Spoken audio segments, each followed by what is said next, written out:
আসসালামু আলাইকুম dear friends, A bag of job চ্যানেলে আপনাকে স্বাগতম। চলে আসলাম আমি মোহাম্মদ হামিদুর রহমান নতুন একটি নিয়োগ বিজ্ঞপ্তি নিয়ে। তো আশা করি আল্লাহর রহমতে আপনারা সবাই ভালো আছেন। তো আজকের নিয়োগ বিজ্ঞপ্তিতে যে সকল গুরুত্বপূর্ণ তথ্য আছে সে সকল গুরুত্বপূর্ণ তথ্য নিয়ে আলোচনা করব। তো অবশ্যই আপনারা ভিডিওটি স্কিপ না করে পুরো ভিডিওটি দেখার জন্য অনুরোধ থাকবো। তো প্রথমে বলে রাখি যে এই নিয়োগ বিজ্ঞপ্তিতে যারা অষ্টম শ্রেণীর পাস ভাইরা আছেন তারা এই নিয়োগ বিজ্ঞপ্তিতে আবেদন করতে পারবেন। তো এই ধরনের আরও গুরুত্বপূর্ণ তথ্য নিয়ে আলোচনা করব। তো অবশ্যই ভিডিওটি পুরোটি দেখবেন। তো যারা এখন নতুন আছেন আমার চ্যানেলটি সাবস্ক্রাইব করার নাই তারা এ ব্যাগ অফ জব চ্যানেলটি সাবস্ক্রাইব করে ফেলবেন এবং নতুন ভিডিও পেতে অবশ্যই সাবস্ক্রাইব করার পরে বেল আইকনটি প্রেস করতে অবশ্যই ভুলবেন না। তো আমি আর বেশি কথা বলবো না, চলে যাব মূল আলোচনায়। তো চলুন দেখে আসি আজকের নিয়োগ বিজ্ঞপ্তি।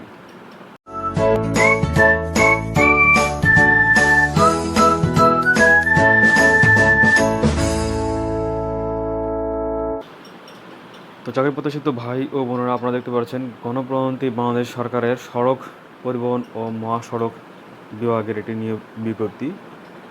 তো এই নিয়োগ বিজ্ঞপ্তিতে যে সকল গুরুত্বপূর্ণ তথ্য যেমন পদের নাম, কী কী যোগ্যতা লাগছে এবং পদের সংখ্যা এবং আবেদনের শেষ তারিখ কবে এবং কীভাবে আপনারা আবেদন করবেন এবং কত টাকা ফি, এই সকল বিষয়ে আলোচনা করব। তো অবশ্যই ভিডিওটি স্কিপ না করে পুরো ভিডিওটি দেখবেন, তাহলে বলতে সুবিধা হবে। তো আপনারা দেখতে পাচ্ছেন বাস ট্রাক চালক নিয়োগ বিজ্ঞপ্তি। বাংলাদেশ সড়ক পরিবহন কর্পোরেশন বিআরটিসি এর অধীনে অস্থায়ী ভিত্তিতে বাস ও ট্রাকের জন্য 100 জন শূন্য পদে চালক নিয়োগের নিমিত্ত বাংলাদেশের প্রকৃত নাগরিকদের নিকট হতে সাদা কাগজে দরখাস্ত আহ্বান করা যাচ্ছে। এখানে পদের নাম দেওয়া আছে অপারেটর গ্রেড সি বাস চালক বা ট্রাক চালক, মোট 100টি পদ সংখ্যা এবং 16তম গ্রেডের পদ। এবং এখানে দেখতে পাচ্ছেন যে বয়স হচ্ছে সর্বোচ্চ 30, সাধারণ যারা আছেন 18 হতে 30 এবং যারা মুক্তিযোদ্ধা আছেন তাদের জন্য 32। তো এখানে যোগ্যতা লাগছে যে এখানে দেখতে পাচ্ছেন যে যোগ্যতা হচ্ছে ন্যূনতম অষ্টম শ্রেণী পাস হতে হবে এবং বৈধ পেশাদার ড্রাইভিং লাইসেন্স এবং গাড়ি চালনায় কমপক্ষে 2 বছরের অভিজ্ঞতা থাকতে হবে। প্রাথমিকভাবে নির্বাচিত হওয়ার পর বিআরটিসি কেন্দ্রীয় প্রশিক্ষণ ইনস্টিটিউট গাজীপুর থেকে ভারী যান চালানোর উপর কমপক্ষে 15 দিনের প্রশিক্ষণ গ্রহণ করতে হবে। মেডিকেল টেস্ট ও ডোপ টেস্টে যোগ্য বিবেচিত হতে হবে। তো এখানে যে সকল জেলার প্রার্থীগণ আপনারা আবেদন করতে পারবেন না সেগুলো হচ্ছে ফরিদপুর, গোপালগঞ্জ, মাদারীপুর, মানিকগঞ্জ, রাজবাড়ী, শরীয়তপুর, টাঙ্গাইল, ময়মনসিংহ, নেত্রকোনা, চাঁদপুর, কুমিল্লা, লক্ষ্মীপুর, বাগেরহাট, কুষ্টিয়া, মাগুরা, মেহেরপুর, নড়াইল, বরগুনা, বরিশাল, ভোলা, ঝালকাঠি, পটুয়াখালী, পিরোজপুর, বগুড়া ও নওগাঁ এই জেলার প্রার্থীগণ আপনারা আবেদন করতে পারবেন না। এছাড়া সকল জেলার প্রার্থীগণ আপনারা আবেদন করতে পারবেন। তো আবেদন করার জন্য যে সকল কাগজপত্র অবশ্যই আপনার থাকতে হবে সেগুলো হচ্ছে আবেদনপত্রে প্রার্থীর নাম, পিতা ও মাতার নাম, স্থায়ী ও বর্তমান ঠিকানা, মোবাইল নাম্বার সহ জন্ম তারিখ, নিজ জেলা, শিক্ষাগত যোগ্যতা, জাতীয় পরিচয়পত্রের অথবা জন্ম নিবন্ধন সনদের নম্বর, অভিজ্ঞতা উল্লেখ করতে হবে এবং তারিখ ও স্বাক্ষর সহ নিম্নলিখিত কাগজপত্রাদি সংযুক্ত করতে হবে। তো সদতলা 3 কপি পাসপোর্ট সাইজের সত্যায়িত ছবি লাগবে। জাতীয় পরিচয়পত্র অথবা জন্ম নিবন্ধনের সত্যায়িত ফটোকপি থাকতে হবে। শিক্ষাগত যোগ্যতা, অভিজ্ঞতার সনদপত্র এবং ড্রাইভিং লাইসেন্স 2 কপি সত্যায়িত ফটোকপি থাকতে হবে। জাতীয় পরিচয়পত্র অথবা জন্ম নিবন্ধনের সত্যায়িত ফটোকপি থাকতে হবে। এতিম ও শারীরিক প্রতিবন্ধী সকল জেলা হতে আবেদন করতে পারবেন। মহিলা প্রার্থীরা আবেদন করতে পারবেন। নাগরিক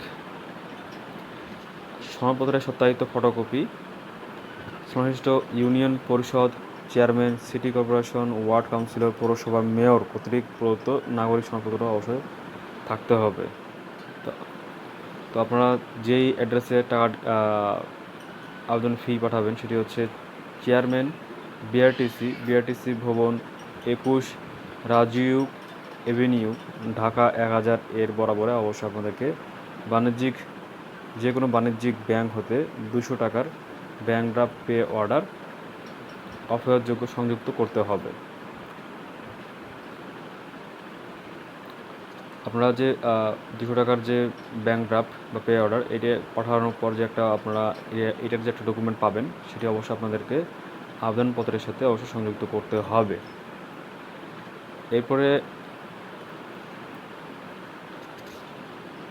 আবেদন করার যে তারিখটা সেটা হচ্ছে আবেদনপত্র আগামী 28/8/2022, তার মানে আগস্টের 28 তারিখের মধ্যে অফিস চলাকালীন নিম্ন স্বাক্ষরকারী দপ্তরে সরাসরি কুরিয়ার সার্ভিস ডাকযোগে পৌঁছাতে হবে।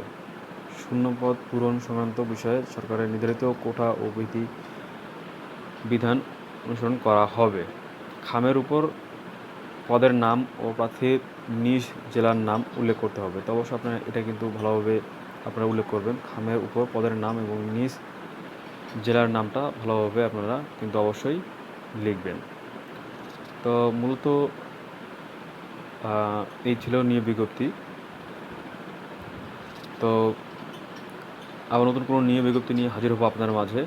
তো যারা এখনও নতুন আছেন, আমার চ্যানেলটি সাবস্ক্রাইব করেন নাই, তারা এ ব্যাগ অফ জব চ্যানেলটি সাবস্ক্রাইব করে ফেলবেন এবং নতুন ভিডিও পাওয়ার জন্য অবশ্যই বেল আইকনটি প্রেস করতে ভুলবেন না। তো আজকে চলে যাচ্ছি। আপনারা ভালো থাকবেন, সুস্থ থাকবেন। আপনার সুস্থতা কামনা করে আমি বিদায় নিচ্ছি। শেষে একটা কথা বলে রাখি যে আসলে আমি যেখানে কাজ করি তো সেখান থেকে আমি একটু বাইরে আছি। আমার কাছে কোনো ধরনের কোনো ল্যাপটপ বা পিসি নেই, যার কারণে আমাকে ফোনে ভিডিও করতে হচ্ছে শুধুমাত্র আপনাদের জন্য। তো আপনাদের জন্য আমি অনেক কষ্ট করতেছি। তো আপনাদের উপরে আমার এই চ্যানেলটা নির্ভর করবে। তো আপনারা যদি চান যে হ্যাঁ এই চ্যানেল থেকে আমি নিউজ পেতে চাই, তাহলে অবশ্যই আপনাদেরকে অবশ্যই শেয়ার করতে হবে এবং সাবস্ক্রাইব করতে হবে। তা না হলে হয়তো বা আমার এই চ্যানেলটি থাকবে না। তো আপনাদের কাছেই আমার এই চ্যানেলটি নির্ভর করতেছে। তো আজকে বিদায় নিচ্ছি। আপনারা ভালো থাকবেন, সুস্থ থাকবেন। সুস্থ কামনা করে আমি বিদায় নিচ্ছি। আসসালামু আলাইকুম।